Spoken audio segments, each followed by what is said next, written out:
Bless us when we get together on the shores of Ganapati Pole. Our hearts are united together on the shores of Ganapati Pole. Our hearts are united with together. When we surrender, we are in paradise. When we surrender, we are in paradise. Sitting in the heart of the universe, we know your love is flowing through us. Sitting in the heart of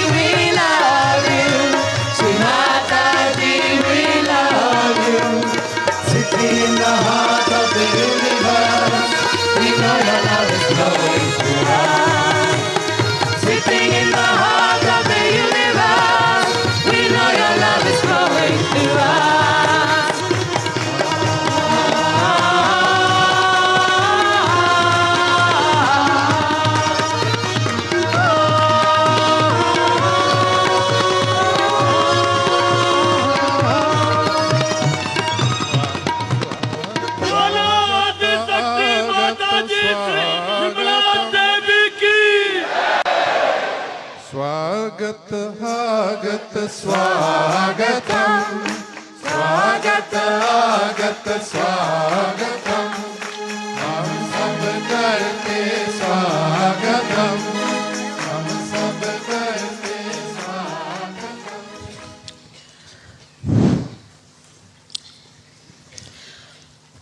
अब बात यह है कि अंग्रेजी भाषा हमारे ऊपर 300 वर्ष से लदती गई। मैंने कभी अंग्रेजी सीखी नहीं, कभी भी नहीं। स्कूल में भी एक छोटी सी किताब थी और कॉलेज तो मेडिकल कॉलेज में कोई सिखाता ही नहीं अंग्रेजी। मेरे पिताजी कहते थे इतनी ये आसान भाषा है और इसमें इतने कम शब्द कि कोई ज़रूरत ही नहीं सीखने की। और उन्होंने हमको मराठी स्कूल में डाला और हमसे कहते थे कि मराठी सीखो और संस्कृत सीखो।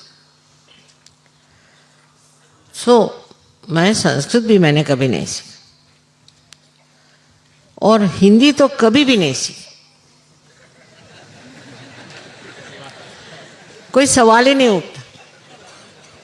स्कूल में भी नहीं सीखी, कॉलेज में भी नहीं सीखी, कहीं हिंदी भाषा मैंने सीखी ही नहीं। अब कोई विश्वास ही नहीं करेगा कि मैंने हिंदी भाषा सीखी ही नहीं।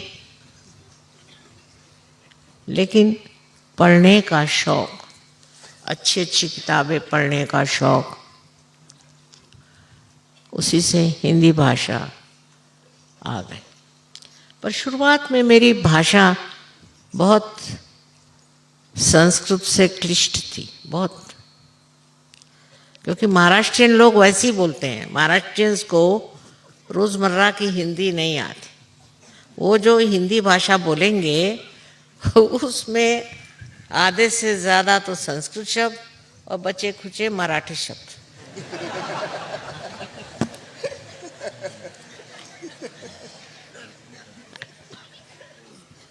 समझे ना? तो ये हालत है। अब हमने जो इसमें समझा है वो ये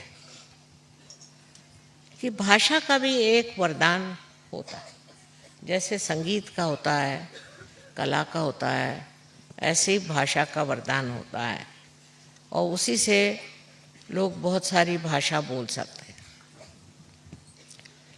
लेकिन हिंदी लोग कोई और भाषा सीख ही नहीं सकते। उसकी वजह ये है, जैसे अंग्रेज़ हैं, अंग्रेज़ कोई और भाषा नहीं सीख सकते और सीखेंगे तो विद्रूप बिल्कुल। वजह ये सब अंग्रेज़ी जानते हैं, इसलिए वो कोई और भाषा नहीं जानते। अब हिंदी बोलने वालों का ये हाल है कि वो कोई और भाषा बोल ही नहीं सकते। मैं तो कभी नहीं कहूँगी कि आप मराठी सीखो, क्योंकि मराठी भाषा बहुत ही जटिल है, बहुत कठिन। वो मराठी समझ सकता है और उसमें इतना विनोद और इतना मजाक है, उसमें अश्लीलता इतनी भी नहीं, गंदगी इतनी भी नहीं, पर इतनी भाषा वो प्रगल्भ है, इतनी गहन है। और फिर सहजों के लिए मराठी भाषा जैसी और कोई भाषा नहीं, क्योंकि मराठी में ही कुंडलिनी के बारे में लिखा गया, इतने साधु संतों ने सब लिखा, सो मराठी भाषा। और अगर एक बार आपको मराठी आ गई तो कोई सी भी भाषा आ सकती, इसमें कोई शक नहीं। पर मराठी लोग और कोई भाषा नहीं सीखेंगे, बड़े कट्टर होते हैं। किसी को मैंने कहा कि एक ये हिंदी किताब पढ़ो, तो थोड़ी पढ़कर छोड़ दी। मैंने कहा क्यों? कि श्री घाणे, सब गंदगी लिखी हुई है इसमें, मेरे को नहीं सुना। क्योंकि इतनी शुद्ध भाषा और इतने शुद्ध विचार मराठी में। पढ़ने के बाद, आप गीता पढ़ने के बाद कोई रास्ते पर की चीज़ पढ़ो, सड़क छाप, वो समझ में नहीं आ रहा। सो आप लोगों में से कुछ लोग सीखे मराठी तो अच्छा है लेकिन बड़ी कठिन भाषा है और इसमें पर्याय बहुत भाषा का। आज इसलिए मैं बता रही हूँ कि महाराष्ट्र में आके भी मुझे हिंदी में ही बोलना पड़ता है, क्योंकि आप तो मराठी भाषा जानते नहीं। पर पूना में मैं मराठी में ही बोलती और मुंबई में भी हिंदी में बोलना पड़ता। अगर कोई सीखना चाहे तो मराठी भाषा सीखे, ये सीखने वाली भाषा। और इतनी कमाल की है कि हमारे नामदेव, जो बड़े भारी यहाँ के बहुत बड़े संत हो गए, उनको गुरु नानक साहब ने बुलाया और उनसे कहा कि तुम पंजाबी सीखो और पंजाबी में तुम लिखो। इतनी बड़ी किताब लिखी है उन्होंने पंजाबी में। और मुझे पंजाब भाषा में, जब पंजाब में रही, अगर आपको मराठी भाषा आ गई तो सिवाय तमिल के आप सब भाषाएं सीख सकते और तमिल के भी कुछ शब्द सीख सकते हैं, ऐसा नहीं।